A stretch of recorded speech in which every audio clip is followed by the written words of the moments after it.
Hello అండి. Welcome back to our channel. Rohini తన friend ఇద్దరు కలిసి మస్తాన్ని ఎలాగైనా సరే వచ్చి యాక్టింగ్ చేయమని చెప్తారు. అయితే నాకు ఈ యాక్టింగ్ చేశాక నాకు మరి రాజమౌళి సినిమాలో ఛాన్స్ వస్తుంది కదా మేడం అని చెప్పి మస్తాన్ అయితే అంటూ ఉంటాడు. తప్పకుండా నీకు ఛాన్స్ వస్తుంది. ముందు ఈ వారం రోజులు నువ్వు సక్సెస్ఫుల్గా యాక్టింగ్ చేసావంటే అప్పుడే నీకు ఆ ఛాన్స్ వస్తుంది. లేదంటే ఆ ఛాన్స్ ఇంకొకరికి వెళ్ళిపోతుంది. జాగ్రత్త అంటూ రోహిణి అయితే చెప్తుంది. ఇక అలాగే మేడం, ఆ ఛాన్స్ నేను అస్సలు పోగొట్టుకోను. తప్పకుండా మంచిగా యాక్టింగ్ చేస్తాను. అసలు నేను నిజంగా మీ మావయ్యేనా అన్నట్టు వాళ్ళు అనుకోవాలి అని చెప్పి మస్తాన్ అయితే అంటూ ఉంటాడు. ఇక రోహిణి తన ఫ్రెండ్ అయితే సరే రేపు ఉదయం నీకు ఈ టైంకి నువ్వు ఇక్కడికి వచ్చేసి మిగతావన్నీ తర్వాత చూసుకుందాం అంటూ ఇక తనకి డబ్బులు అయితే ఇస్తుంది. దేనికి మేడం ఈ డబ్బులు అని చెప్పిన కానీ, ఈ డబ్బులు నువ్వు ఇలానే వచ్చేస్తావా ఏంటి? నువ్వు లండన్ నుంచి వస్తున్నావు, ఇలానే వస్తే ఏం బాగుంటుంది. కాబట్టి నువ్వు మంచి కోట్లు తీసుకొని మంచి క్యాబ్ బుక్ చేసుకొని ఇంటికి రా, నీకోసం ఎదురు చూస్తూ ఉంటాను సరేనా అని చెప్పి రోహిణి అయితే అంటూ ఉంటుంది.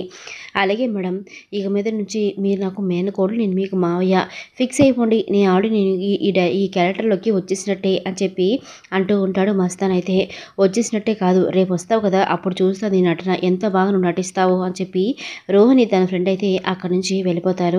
ఇక రోహిణి తన ఫ్రెండ్తో అడుగుతూ ఉంటుంది, అసలు వీడు కరెక్ట్గానే చేస్తాడంటావా? నేనేమి బయటపడిపోను కదా అని చెప్పి అంటూ ఉంటుంది.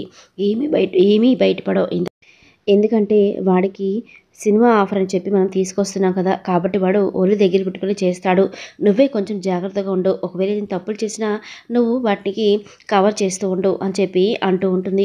సరే ముందు మనం అక్కడికి వెళ్ళి ఒక బ్రాస్లెట్ కొందాం పదా అని చెప్పి ఇక తన ఫ్రెండ్ తీసుకెళ్ళి బ్రాస్లెట్ అయితే మనోజ్కి కొంటుంది. అయినా ఇప్పుడు ఇవన్నీ అవసరమా అంటే తప్పదే, ఇవన్నీ చేయాలి. ఇవన్నీ చేస్తేనే మా అత్త నమ్ముతుంది, లేదంటే నమ్మదు అని చెప్పి అంటూ ఉంటుంది రోహిణి. ఇక ఇద్దరు కలిసి వెళ్ళి బ్రాస్లెట్ కొనేసి అక్కడి నుంచి వచ్చేస్తారు.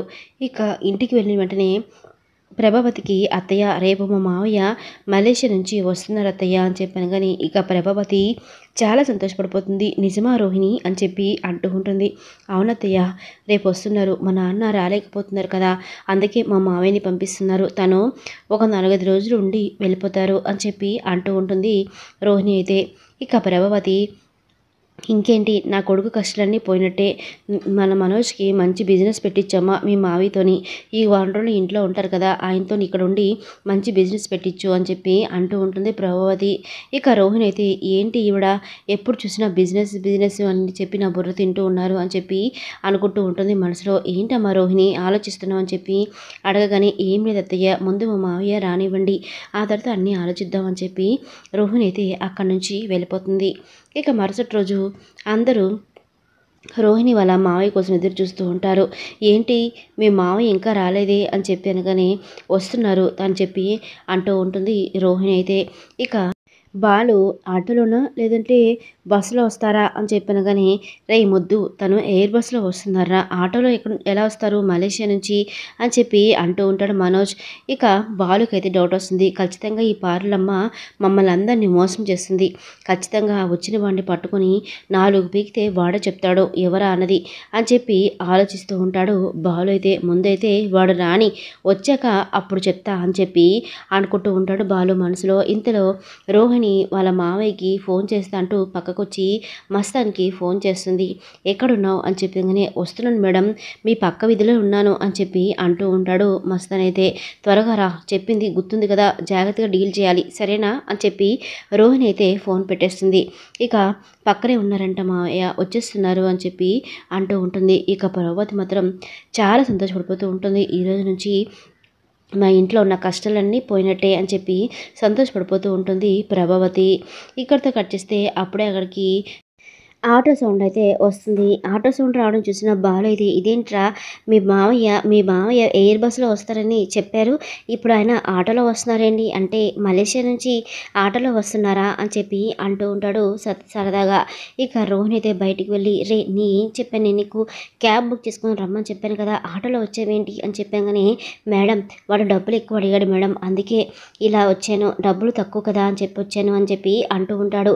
అయ్యో రామా, నీకు నేనేం చెప్పాను, డబ్బులకి లోటు లేకుండా నటించాలని చెప్పాను కదా అని చెప్పి రోహిణి అయితే అంటూ ఉంటుంది.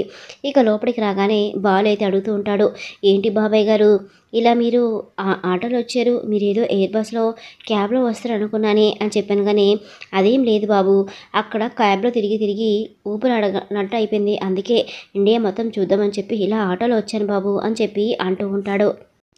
ఇక అలాగనగానే ఇక అవునా సార్ మంచిదే లోపలికి రండి అని చెప్పి అందరూ అంటూ ఉంటారు.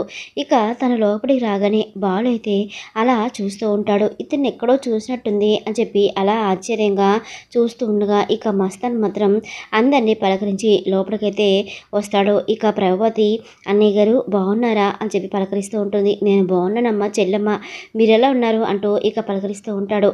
ఇక ఇదిగోండి మీ మీ అబ్బాయి అని చెప్పేసి మనోజ్ని చూపించి పరిచయం చేస్తుంది. మావయ్య ఇగోండి మీ అబ్బాయి నా భర్త అని చెప్పి రోహిణి అనగానే అవునమ్మా చాలా బాగుంది మీ ఇద్దరి జంట అని చెప్పి అంటూ ఉంటాడు.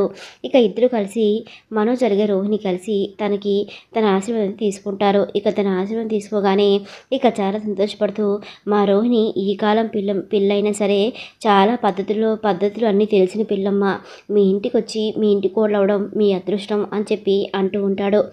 ఇక ప్రభావతి అవునండి నిజంగా ఈ రోజుల్లో ఇలాంటి అమ్మాయి ఉండదు, చాలా అరుదు, మా ఇంటికి రావడం నిజంగా మా అదృష్టం అని చెప్పి ప్రభావతి అంటూ ఉంటుంది. ఇక అంతా భోజనానికైతే కూర్చుంటారు. ఇక మస్తాన్ అయితే ఇదేంటి టేబుల్ మీద ఒక్క నాన్ వెజ్ ముక్క కూడా లేదే అని చెప్పి అలా చూస్తూ ఉంటాడు. ఇక రోహిణి మాత్రం సైగ చేసింది కూర్చొని తిను అన్నట్టు. ఇక మస్తాన్కి బాగా నాన్ వెజ్ అలవాటు ఉండడంతో అలా ఆ పప్పు వేసి ఆ వెజిటేబుల్స్ వేసి అలా చూస్తూ ఉంటాడు. ఇది నేను ఇప్పుడు తినాలా అంటూ ఆలోచిస్తూ ఉంటాడు. ఇక బాలు అయితే అప్పుడే అక్కడికి చికెన్ తీసుకొచ్చి టేబుల్ పెడతాడు. మీకు కావాల్సింది ఇదే కదా సార్ అని చెప్పి బాలు అయితే అంటూ ఉంటాడు. అవునవును నాకు నాన్ వెజ్ అంటే చాలా ఇష్టం, నేను ఇదే తింటాను అంటూ ఇక మస్తన్ అయితే అనడంతో ఇక బాలుకి కన్ఫర్మ్ అయిపోతుంది. కన్ఫర్మ్ లేదు ఖచ్చితంగా మన వీధి చివర పక్క వీధిలో ఉన్న మటన్ కొట్టతను ఇతని నేను చాలాసార్లు చూశాను.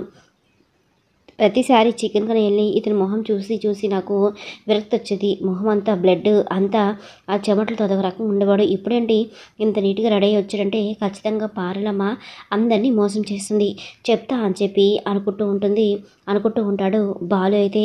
ఇక అందరూ కలిసి భోజనం అయితే చేస్తారు. భోజనం చేశాక హాల్లో కూర్చొని మాట్లాడుతుండగా ఇంతకీ మీకు రోజుకి ఎంత వ్యాపారం అవుతుంది సారు అని చెప్పి బాలు అయితే అంటూ ఉంటాడు. ఇక మాట విన్న మస్తాన్ అయితే షాక్ అయిపోతాడు. ఏం మాట్లాడుతున్నారండి మీరు అని చెప్పి అనగానే అదే అండి మీరు బిజినెస్ చేస్తున్నారు కదా అది ఎంత వ్యాపారం వస్తుంది అని అడుగుతున్నాను అని చెప్పి బాలు దండంతో అది రోజుకి కాదండి నెలకి ఉంటుంది, కొన్ని కోట్లు టర్న్ ఓవర్ అని చెప్పి అనగానే ఓహో అవునా అని చెప్పి బాలు అయితే అంటూ ఉంటాడు. చెప్తా వీడి పని అంటూ ఇక ఇప్పుడే వస్తానండి నేను అంటూ ఇక బయటకు వచ్చి మస్తాన్ కొట్టుకెళ్ళి అక్కడ ఆ కొట్లో పనిచేసిన అతనికి మస్తాన్ గురించి అడుగుతాడు. మా మస్తాన్ అయ్య ఊరెళ్ళాడు, వారం రోజుల వరకు రాడు, తర్వాత అంతవరకు నన్నే చూసుకోమన్నాడు అని చెప్పి అంటూ ఉంటాడు. ఇక ఖచ్చితంగా వాడే వీడు అంటూ మీకు ఆయన ఫోటో ఉంటే చూపిస్తారా ఒక్కసారి, నేను చూసింది ఆయన కాదని చెప్పి చూస్తాను, ఎందుకంటే పక్క వీధిలోనే మస్తాన్ని చూశాను, మీరేమో వారం వరకు రానని చెప్పారే అని చెప్పి బాలు అయితే అంటూ ఉంటాడు. లేదు సార్ మా సార్ ఇప్పుడప్పుడే రారు, వారం వరకు రారు, అర్జెంట్ పని మీద వెళ్ళారు అంటూ ఇక ఇదిగోండి ఫోటో చూడండి అంటూ ఇక ఆ ఫోటోని చూపిస్తాడు. ఇక బాలు ఆ ఫోటోని తీసుకొని మళ్ళీ వస్తాను సార్ అంటూ ఫోటో పట్టుకొని ఇంటికైతే వెళ్తాడు. ఇంటికి వెళ్ళినప్పుడు ఆ ఫోటో చూపించి అందరికీ షాక్ ఇస్తాడు. ఇక రోహిణి అయితే ఎలా కవర్ చేయాలో అర్థం కాక అలా షాక్ అయిపోయి అలా చూస్తూ ఉంటుంది. వాడు వేరు నేను వేరు సార్, వాడెవడు నన్నంటారేంటి అది అని చెప్పేసి నేను మలేషియా నుంచి వచ్చాను అని చెప్పాను కానీ నోరు మీరా అంటూ చెంప పాల్గొడతాడు బాలు అయితే. రాబోయే ఎపిసోడ్ ఉండబోతుంది ఫ్రెండ్స్. వీడియోని ఖచ్చితంగా లైక్ చేసి సబ్స్క్రైబ్ చేసుకోండి. Thanks for watching.